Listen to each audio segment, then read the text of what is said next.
engkau miliki. Setengah gelas berharapan akan mengatakan begini, ya masih separuh yang kosong. Tapi orang yang berpengharapan akan berkata, puji Tuhan sudah ada setengah yang terisi dan bisa diminum. Beda perspektif.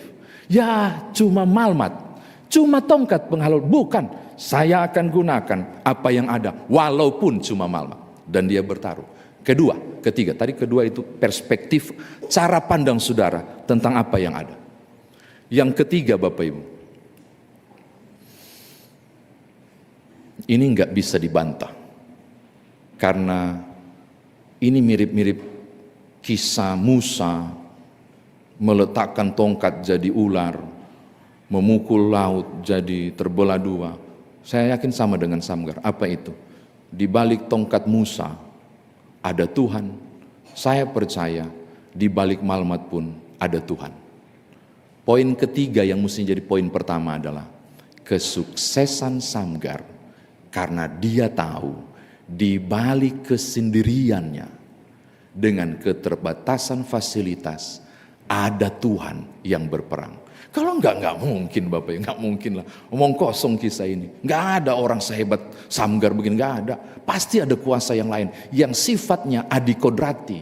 Maka poin ketiga yang harusnya jadi poin pertama adalah kemenangan Samgar karena ada kuasa Tuhan di dalamnya.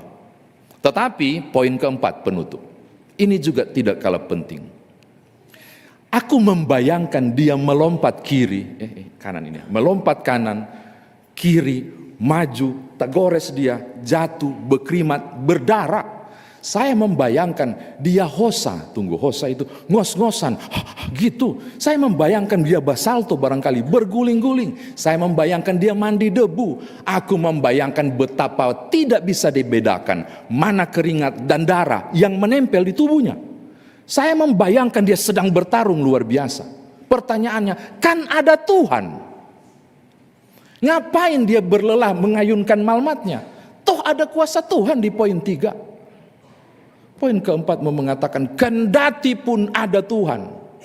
Kalau Samgar tidak mengayunkan tongkat penghalau lembunya, tidak ada kisah ini. Yang ada adalah Tuhan menyelamatkan Samgar dari 600 orang. Hanya itu. Tidak ada kisah dia membunuh. Samgar membunuh 600 orang Filistin. Akan jadi beda. Betul ada kuasa Tuhan yang dahsyat. Tapi Samgar tidak duduk manis, menikmati keteduhan pohon barangkali, atau menyingkir ke kemah tempat dia beristirahat sebagai penggembala kerbau. Tidak. Dia bertarung Bapak Ibu. Dia melompat, dia mengayunkan tongkat, itu cuma tongkat. Dan dia memenangkan pertarungan.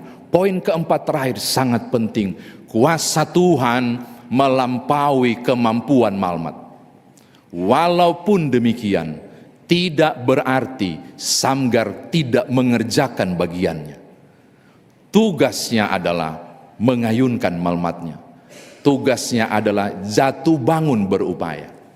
Lalu Tuhan menyempurnakannya menjadi sebuah kemenangan. Amin.